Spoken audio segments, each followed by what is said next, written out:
Model মসজিদ উদ্বোধন করলেন প্রধানমন্ত্রী।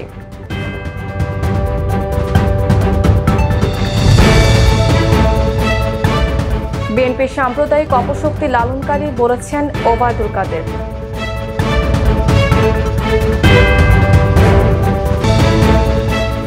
মুম্বাইয়ে ভবন ধসে 8 শিশুসহ নিহত 11।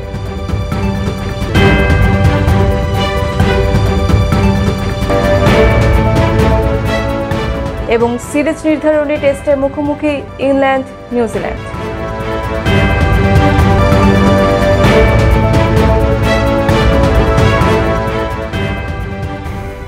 আসসালামু আলাইকুম। করফুলি সংবাদে আমন্ত্রণ জানাচ্ছি আমি শারমিন আক্তার সোনিয়া। শুনছিলেন সাইমা প্রপার্টিজ প্রাইভেট লিমিটেড সংবাদ শিরোনাম। এবার বিস্তারিত।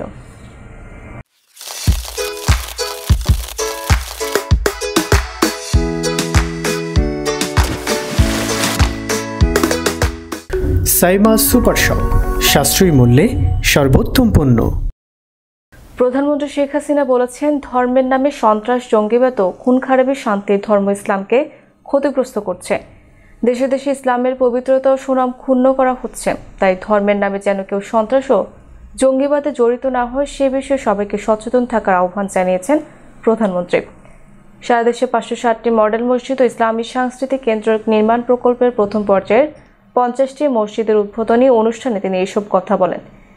ইসলামের মর্মবাণী সব মানুষের কাছে পৌঁছে দেওয়ার আহ্বান জানিয়ে শেখ হাসিনা বলেন, ইসলাম সম্পর্কে যেন মানুষের জ্ঞান বৃদ্ধি পায় সে বিষয়ে সরকার বিভিন্ন পদক্ষেপ নিয়েছে। ইসলামিক ফাউন্ডেশন জাতিপিতা করে গিয়েছিলেন, কিন্তু ইসলামিক ফাউন্ডেশনের কোনো জেলায় কোনো স্থায়ী অফিস ছিল না, বা সেখানে যারা কর্মরত ছিল তারা রাজস্ব খাতে ছিল না। আমরা সমগ্র বাংলাদেশেই এই ইসলামিক ফাউন্ডেশনের অফিস প্রতিষ্ঠা করি, কারণ জাতিপিতা বঙ্গবন্ধু শেখ মুজিবুর রহমান ছিলেন একজন ধর্মপ্রাণ খাঁটি মুসলমান। তিনি সকল ধর্মের প্রতি মর্যাদা যেমন দেখিয়েছেন, আর ইসলাম ধর্মের প্রচার প্রসারেও তিনি সবসময় পদক্ষেপ নিয়েছিলেন। এই মসজিদের মাধ্যমে আমাদের ইসলাম সংস্কৃতি, ইসলামের ধর্মীয় শিক্ষা, প্রশিক্ষণ, দ্বীনি দাওয়াতি কার্যক্রম সেগুলি যাতে সঠিকভাবে প্রচার প্রসার করা যায়, সৃষ্টি করা যায়, এবং সন্ত্রাস, জঙ্গিবাদ ও নারী প্রতি সহিংসতা রোধ, সরকার এগুলি থেকে যেন মানুষ দূরে থাকে। ধর্ম চর্চাটা করবার যে প্রক্রিয়া পদ্ধতি সেটা সম্পর্কে যেন মানুষ আরো জানতে পারে। এই জঙ্গিবাদ বা সন্ত্রাসের সাথে যারা জড়িত সকলকে আমি আহ্বান জানাবো যে এই পথ সর্বনাশা পথ, এই পথ থেকে আমাদের যুব সমাজ যেন দূরে থাকে, তার জন্য সকলের প্রচেষ্টা চালাতে হবে। গণতন্ত্রের বলি মুখে নিয়ে সাম্প্রদায়িক অপশক্তির লালন পালনকারী দল বিএনপি বলে মন্তব্য করেছেন আওয়ামী লীগের সাধারণ সম্পাদক ওবায়দুল কাদের। তিনি বিএনপিকে মুখোশের আড়ালে বহুরূপী দানব বলেও মন্তব্য করেন। আওয়ামী লীগের সাধারণ সম্পাদক সকালে তার সরকারি বাসভবনে নিয়মিত ব্রিফিংয়ে এসব মন্তব্য করেন। দেশে এখন অদৃশ্য ও দৃশ্যমান দুইটি শত্রু বিরাজমান উল্লেখ করে ওবায়দুল কাদের বলেন, অদৃশ্য শত্রু হচ্ছে করোনা, দৃশ্যমান শত্রু বিএনপি। তিনি বিএনপির নেতিবাচক ও ষড়যন্ত্রের রাজনীতিকে অদৃশ্য শত্রু করোনার চেয়েও ভয়ঙ্কর বলে মনে করেন। বিএনপি আওয়ামী লীগকে শত্রু জ্ঞান করে, মির্জা ফখরুল সাহেব তার বক্তব্যের মধ্য দিয়ে স্পষ্ট করে দিয়েছে। দুর্ভাগ্যজনক হলো সত্য, বিএনপি আওয়ামী লীগকে তাদের জন্মলগ্ন থেকে শত্রু মনে করে আসছে। শত্রু মনে করে বলেই 75-এ জাতির পিতাকে সপরিবারে হত্যার নীল নকশায় তারা জড়িত এবং এর বেনিফিশিয়ারি। ইতিহাস বলে বিএনপি যাদের বন্ধু তাদের আর শত্রুর দরকার নেই। মুখোশের আড়ালে বিএনপি আসলে বহুরূপী দানব। মিথ্যাচার আর প্রতিহিংসার রাজনীতির কারণে বিএনপির জনপ্রিয়তা এখন তলানিতে ঠেকেছে। বর্ষণ নয়, তর্জন গর্জনেই ফখরুল সাহেবদের এখন অর্জন সীমাবদ্ধ। দেশে এখন অদৃশ্য ও দৃশ্যমান শত্রু দুটি। অদৃশ্য শত্রু হচ্ছে করোনা, আর দৃশ্যমান শত্রু বিএনপি। দৃশ্যমান শত্রু বিএনপি রাজনীতি, অদৃশ্য শত্রু করোনার চেয়েও ভয়ঙ্কর। গাইবান্ধা জেলার গোবিন্দগঞ্জে কৃষক লীগের মেহেদি হাসান হিসাব নামে এক নেতার বাড়ি থেকে টাইম বোমার সাদৃশ্য বস্তু উদ্ধার করেছে পুলিশ। বুধবার সকাল 10:30টার দিকে উপজেলার কামারদহ ইউনিয়নের দাঁড়িয়াপাড়া গ্রাম থেকে টাইম বোমার সাদৃশ্য বোমাটি উদ্ধার করা হয়। এই বাড়ির মালিক দাঁড়িয়াপাড়া গ্রামের সিকন্দার আলীর ছেলে মেহেদি হাসান। তিনি কামারদহ ইউনিয়ন কৃষক লীগের সভাপতির দায়িত্বে রয়েছেন। এই ঘটনার সত্যতা নিশ্চিত করে থানা ভারপ্রাপ্ত কর্মকর্তা AKM মেহেদি হাসান জানান, শিহাবের একটি নির্মাণাধীন ইটের ঘরের বারান্দায় বোমা সাদৃশ্য বস্তুটি দেখতে পায় পরিবারের লোকজন। খবর পেয়ে সেটি উদ্ধার করে থানা পুলিশ। টাইম বোমা সাদৃশ্য বস্তুটি আমাদের দৃষ্টিতে সক্রিয় নয়, পুরো ঘটনাটি তদন্ত চলছে। এছাড়াও কিভাবে এই বোমা সাদৃশ্য বস্তুটি বাড়িতে এলো তা খতিয়ে দেখা হচ্ছে। সীমান্ত এলাকা অবৈধ অনুপ্রবেশ ঠেকাতে তৎপর বিজিবি। বেনাপোল স্থলবন্দরে মাস্ক পরছে না ভারতীয় ড্রাইভাররা। বন্দর এলাকায় স্বাস্থ্যবিধি মানাতে 24 ঘন্টা টহল দিচ্ছে বিজিবি সদস্যরা, সাথে সীমান্ত এলাকায় বাড়ানো হয়েছে নজরদারি। বেনাপোলের বিভিন্ন সীমান্তে মোতায়েন করা হয়েছে অতিরিক্ত বিজিবি। বেনাপোল থেকে মোহাম্মদ ওসমান গনির পাঠানো তথ্যচিত্রে বিস্তারিত জানাচ্ছেন মাহির হাসান। পার্শ্ববর্তী দেশ ভারতের পশ্চিমবঙ্গ রাজ্যে করোনা ভাইরাসের প্রকোপ বেড়ে যাওয়ায় বেনাপোলকে ঝুঁকিপূর্ণ এলাকা ঘোষণা করেছে উপজেলা প্রশাসন। করোনাকালীন সময়ে ভারতের সাথে আমদানি রফতানি বাণিজ্য স্বাভাবিক আছে, তবে ভারতীয় ট্রাক ড্রাইভাররা বন্দরের বাইরে অবাধে ঘোরাফেরা করাতে উদ্বেগ প্রকাশ করেন স্থানীয়রা। ভারতীয় ট্রাক ড্রাইভাররা যাতে বন্দরের বাইরে বাজারে না যেতে পারে সেজন্য বিজিবি এখন বন্দরের বাহিরে সবসময় টহলে পরিচালনা করছেন। খুলনা 21 ও যশোর 49 বিজিবি ব্যাটালিয়নের অধীনে রয়েছে মোট 101 কিলোমিটার সীমান্ত দিয়ে অবৈধ অনুপ্রবেশ ঠেকাতে যশোর 49 বিজিবি ব্যাটালিয়নের 14টি বিওপিতে 22টি টিম ও 24 ঘন্টা দায়িত্ব পালন করছেন। আর 21 ব্যাটালিয়নের 7টা বিওপির বিজিবি সদস্যরা বিশেষ টহল পরিচালনা করছেন। পটুখালী, গোগা, সাদিপুর, ঘিবা, রঘুনাথপুর সহ বিভিন্ন সীমান্তে জোরদার করা হয়েছে বিশেষ নজরদারি। এছাড়াও বেনাপোল দেশের বৃহত্তম স্থলবন্দর হয় এই বন্দর দিয়ে বিপুল পরিমাণ পাসপোর্ট যাত্রী যাতায়াত করে। এছাড়াও আমদানি রফতানির জন্য গুরুত্বপূর্ণ বন্দর বেনাপোল। বর্তমানে এই করোনা পরিস্থিতি মোকাবেলায় বিজিবি সর্বদা তৎপর রয়েছে। ভারত থেকে আসা পাসপোর্ট যাত্রী, ট্রাক ড্রাইভার ও হেলপাররা বন্দর এলাকার বাইরে না যায় এবং জনসাধারণের সাথে মিশতে যেন না পারে সেজন্য সর্বদা টহল পরিচালনা করা হচ্ছে। যশোর 49 বিজিবি ব্যাটালিয়নের অধিনায়ক লেফটেন্যান্ট কর্নেল সেলিম রেজা বলেন, বেনাপোল দেশের বৃহত্তম স্থলবন্দর হয় এই বন্দর দিয়ে বিপুল পরিমাণ পাসপোর্ট যাত্রী যাতায়াত করে। এছাড়াও আমদানি রপ্তানির জন্য গুরুত্বপূর্ণ বন্দর বেনাপোল। বর্তমানে করোনা পরিস্থিতি মোকাবেলায় বিজিবি সর্বদা তৎপর রয়েছে। ভারত থেকে আসা পাসপোর্ট যাত্রী, ট্রাক ড্রাইভার ও হেলপাররা বন্দর এলাকার বাইরে না যায় এবং জনসাধারণের সাথে যেন মিশতে না পারে সেজন্য আমরা সর্বদা টহল দিচ্ছি। ভারত থেকে অবৈধ অনুপ্রবেশকারী মাদক চোরাচালান প্রতিরোধে সীমান্তের জনবল বাড়িয়েছে এবং 14টি বিওপিতে 22টি টিম 24 ঘন্টা পাহারা দিচ্ছে। বেনাপোল একটি অত্যন্ত গুরুত্বপূর্ণ স্থলবন্দর। আপনারা জানেন যে ভারতের সাথে বাংলাদেশের বাণিজ্য এবং নিয়মিত প্যাসেঞ্জার যাতায়াতের জন্য বেনাপোল অত্যন্ত গুরুত্বপূর্ণ একটি জায়গা। বিশেষ করে আমদানি রপ্তানির বিষয়টি বিবেচনা করে বন্দর এলাকাটি অত্যন্ত গুরুত্বপূর্ণ। আমরা বর্তমানে করোনার প্যান্ডামিকের বর্তমান সিচুয়েশন অনুধাবন করে বর্ডার বাংলাদেশ বিশেষ অপারেশন কার্যক্রম গ্রহণ করেছি, যাতে করে কোনোভাবেই ভারত থেকে আগত কোনো যাত্রী অথবা ভারত থেকে আগত আমদানি রপ্তানির যে সমস্ত ট্রাক আছে তাদের ড্রাইভার এবং সহকারী ড্রাইভারদের সাথে বাংলাদেশি জনসাধারণ সহজে মিশতে না পারে এবং তারাও যেন আশেপাশে যেতে না পারে সে ব্যাপারে আমরা বন্দর এলাকায় 2টি টিম সার্বক্ষণিক 24 ঘন্টা বিশেষ টহল কার্যক্রম পরিচালনা করছি।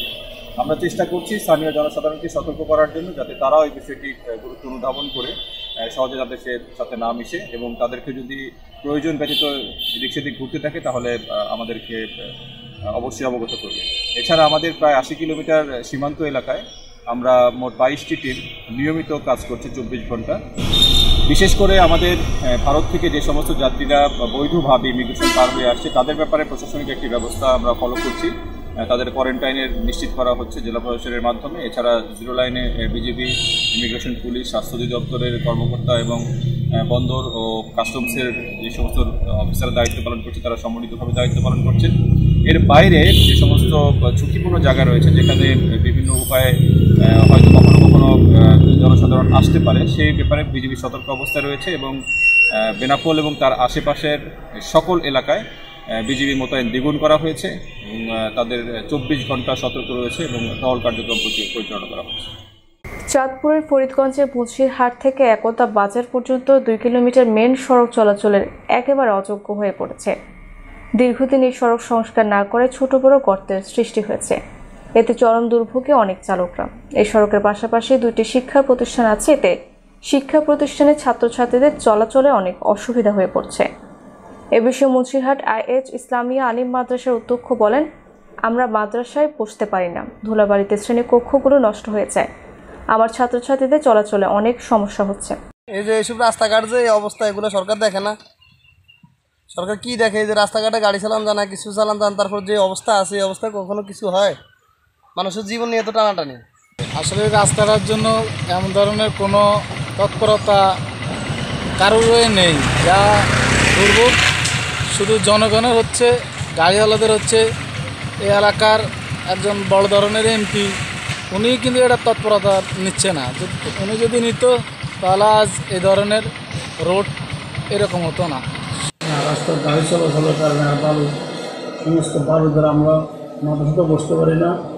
সমস্ত কিছু বালুতে বড় দেখে আসছে এবং শ্রেণীকক্ষগুলো পর্যন্ত বাতাসে আরে ধুলাবালিতে নষ্ট হয়ে যেতেছে।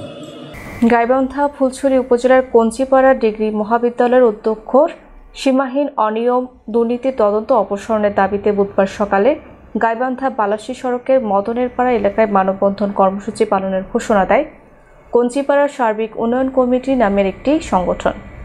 অপরদিকে কঞ্চিপাড়া ইউনিয়ন সচেতন নাগরিক কমিটির ব্যানারে আরেকটি সংগঠন কঞ্চিপাড়া ডিগ্রি কলেজ ও কঞ্চিপাড়া ইউনিয়নের ভাবমূর্তি নষ্টকারী, ষড়যন্ত্রকারী ও মদতদাতাদের বিরুদ্ধে একই দিন সকাল 10টায় ওই একই স্থানে অবস্থান কর্মসূচির ঘোষণা দেয়।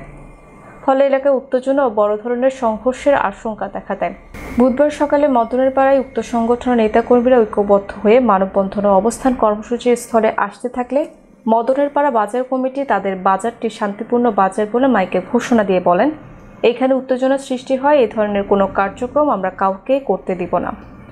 এদিকে বাজার কমিটির মাইকিং সত্ত্বে সংগঠন দুটি তাদের পূর্ব ঘোষণা অনুযায়ী কঞ্চিপাড়া ডিগ্রি কলেজের অধ্যক্ষ ATM রাশিদুজ্জামান রোকনের নেতৃত্বে কলেজের শিক্ষক সহ এলাকার লোকজন বালাসী গাইবান্ধার সড়কে দাঁড়িয়ে পড়ে।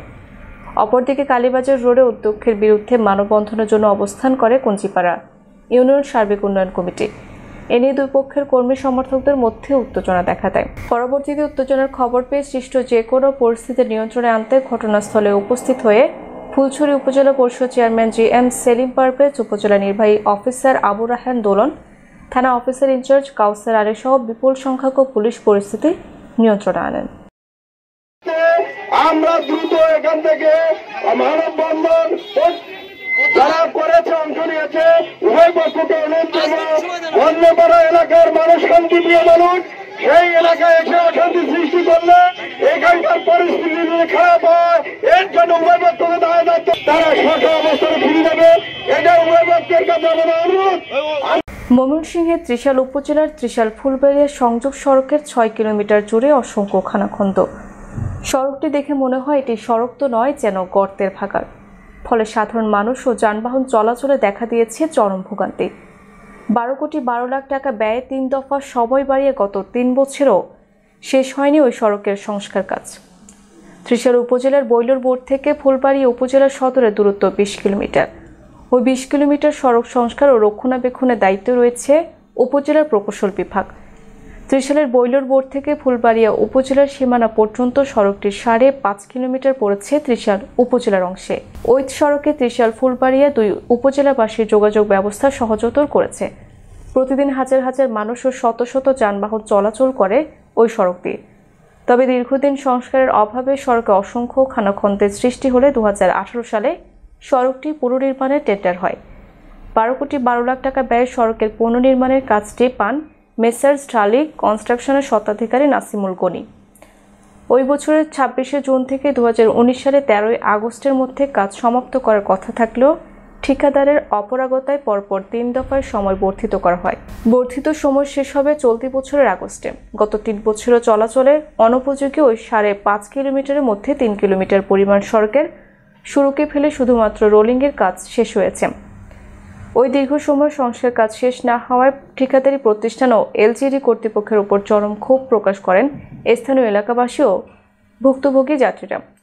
সরজমিনে ত্রিশাল ফুলবাড়িয়া সড়কে গিয়ে দেখা যায় 5.5 কিলোমিটারের মধ্যে 3 কিলোমিটার সড়কে শুরুকে ফেলে শুধুমাত্র রোলিংয়ের কাজ শেষ হয়েছে। এখনও অনেক স্থানে গাইড ওয়াল নির্মাণের বাকি। শুরুকে ফেলা হয়নি এমন 2.5 কিলোমিটার সড়ক জুড়ে অসংখ্য খানাখন্দ। হাঁটু সমান পানিতে তলিয়ে যাওয়া সড়কে ঝুঁকি নিয়ে চলছে যানবাহন। ওই সড়কে চলাচলকারী দুই উপজেলার হাজার হাজার মানুষ ও যানবাহন চরম দুর্ভোগের শিকার হচ্ছেন। বিদ্যমান অবস্থার জন্য সংশ্লিষ্ট কর্তৃপক্ষের উদাসীনতাকে দায়ী করেন স্থানীয়রা বলেন, কাদা পানি মেখে চলাচল করছি বছরের পর বছর ধরে, দেখার জন্য কেউ নেই। এলজিইডি কর্তৃপক্ষ তৎপর না থাকায় ঠিকাদারি প্রতিষ্ঠানের চরম গাফিলতির কারণে গত 3 বছরেও শেষ হয়নি ত্রিশাল ফুলবাড়িয়া সড়কের নির্মাণ কাজ। ভুক্তভোগীদের প্রশ্ন, কবে শেষ হবে সড়কের সংস্কার কাজ? ধানীখোলা ইউনিয়ন পরিষদের চেয়ারম্যান আসাদুল্লাহ আসাদ জানান, এই রাস্তাটি 5 বছর যাবৎ নির্মাণ কাজ শুরু হয়েছে, এখনও কাজ শেষ হয়নি। দীর্ঘ 5 বছর যাবৎ ওই ইউনিয়নের বাসিন্দারা দুর্ভোগের শিকার হচ্ছেন। দ্রুত সময়ের মধ্যে রাস্তাটি মেরামতের দাবি জানান তিনি।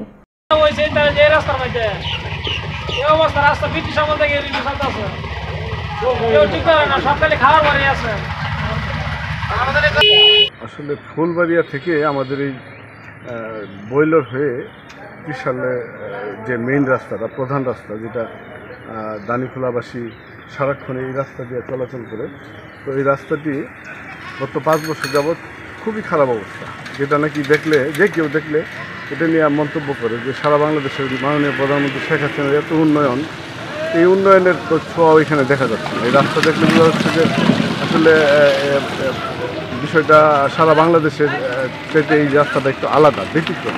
কেন এরকম হচ্ছে সেটা আসলে এক সময় আমাদের এমপি মহোদয় ছিল না, পরবর্তীতে আমাদের হাফিজুল আমিন মাদানী এমপি মহোদয় আসছেন, উনিও রাস্তা বিষয়ে কাজ করে যাচ্ছেন, কিন্তু রাস্তাটা ওই ঠিকাদার কাজ ধরে আবার ছাড়ে এমন অবস্থায় প্রায় 3 বছর যাবৎ আমাদের রাস্তাটা কাজ করতেছি, মূলত কাজ সম্পন্ন করতেছে না।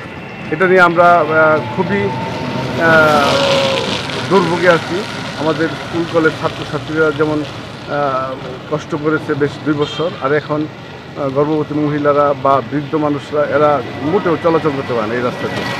সেক্ষেত্রে আমরা মাননীয় প্রধানমন্ত্রী শেখ হাসিনা মহোদয়কে এই বিষয়টা জানানোর জন্য বহু চেষ্টা করেছি। তো আল্লাহর ইচ্ছায় এই কথাগুলো যদি যায় তাহলে আমাদের কপাল হয়তো ফিরবে বা আমরা ভালো একটা রাস্তা দিয়ে চলাচল করতে পারবো। তো আমি বড় জোরে অনুরোধ করব যে আমাদের এই ধানীখোলা এই প্রধান রাস্তাটি যেন অতি তাড়াতাড়ি মেরামত শেষ। ভারতের মহারাষ্ট্রের রাজধানী মুম্বাইয়ের একটি আবাসিক ভবন ধসে পাশের একটি বস্তির উপর পড়ে 11 জনের মৃত্যু হয়েছে। এর সময় আহত হয়েছেন অন্তত 18 জন। বুধবার রাতে মুম্বাইয়ের মালাদ এলাকায় এই ঘটনা ঘটে। ঘটনার পরপরই স্থানীয়দের পাশাপাশি উদ্ধার তৎপরতা শুরু করে দমকল বাহিনীর সদস্যরা। স্থানীয় প্রশাসন জানিয়েছেন, এখনও ধ্বংসস্তূপের নিচে বহু মানুষ আটকা থাকতে পারে, তাদের উদ্ধারে তল্লাশি চালানো হচ্ছে। এছাড়া পাশের আরেকটি 3তলা ভবন থেকেও সরিয়ে নেওয়া হয়েছে বাসিন্দাদের। আশঙ্কা করা হচ্ছে যে কোনো সময় ভেঙে পড়তে পারে পাশের ওই ভবনটি। এদিকে ভবন ধসে আহত লোকদের নেওয়া হয়েছে কান্দিবালির একটি হাসপাতালে। ওই হাসপাতালের এক চিকিৎসক জানিয়েছেন, ভবন ধসে নিহতদের হাসপাতালে নেওয়া হয়েছে। আহত হয়ে হাসপাতালে নেওয়া 18 জনকে চিকিৎসা সেবা দেওয়া হচ্ছে বলেও জানান তিনি। সিরিজ নির্ধারণী দ্বিতীয় শেষ টেস্টের স্বাগতিক ইংল্যান্ডের মুখোমুখি হবে নিউজিল্যান্ড। এই ম্যাচে একাদশে ফিরছেন কিউই অভিজ্ঞ পেসার ট্রেন্ট বোল্ট। তবে ইনজুরির কারণ ছিটকে গেছেন মিচেল সেন্টার। শঙ্কা রয়েছে কেন উইলিয়ামসনকে নিয়েও। বার্মিংহামে ম্যাচটি মাঠে গড়াবে বাংলাদেশ সময় বিকেল 4টায়। সপ্তাহ পেরোতে ভারতের বিপক্ষে টেস্ট চ্যাম্পিয়নশিপের ফাইনালের মহারণ। স্বভাবতই রোমাঞ্চ থাকার কথা কিউই শিবিরে, কিন্তু উল্টো ইংল্যান্ডের বিপক্ষে টেস্টের আগে দেখার দিচ্ছে শঙ্কার কালো মেঘ। নেই সেন্টনার, নেই কান্ডারের নিয়মিত অধিনায়ক কেন উইলিয়ামসন। সেই জুজুর ভয়কে সঙ্গী করে 3 লায়ন্সের বিপক্ষে সিরিজ নির্ধারণী টেস্টে মাঠে নামবে নিউজিল্যান্ড। সংবাদ শেষ করব, তার আগে শিরোনামগুলো জানিয়ে দিচ্ছি আরও একবার। 50টি মডেল মসজিদ উদ্বোধন করলেন প্রধানমন্ত্রী।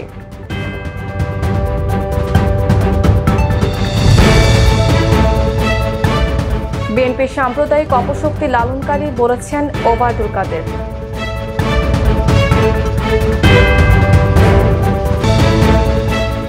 মুম্বাইয়ে ভবন ধসে 8 শিশুসহ নিহত 11।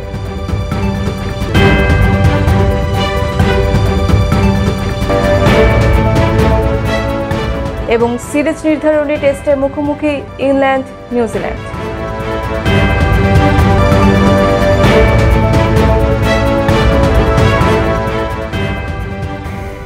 দর্শক, এ ছিল এখনকার সংবাদ।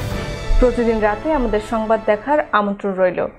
সবার আগে সর্বশেষ সংবাদ পেতে এখনই আমাদের ফেসবুক পেজে লাইক ও ফলো করুন এবং আমাদের ইউটিউব চ্যানেলটি সাবস্ক্রাইব করে আমাদের সাথেই থাকুন। ধন্যবাদ সবাইকে।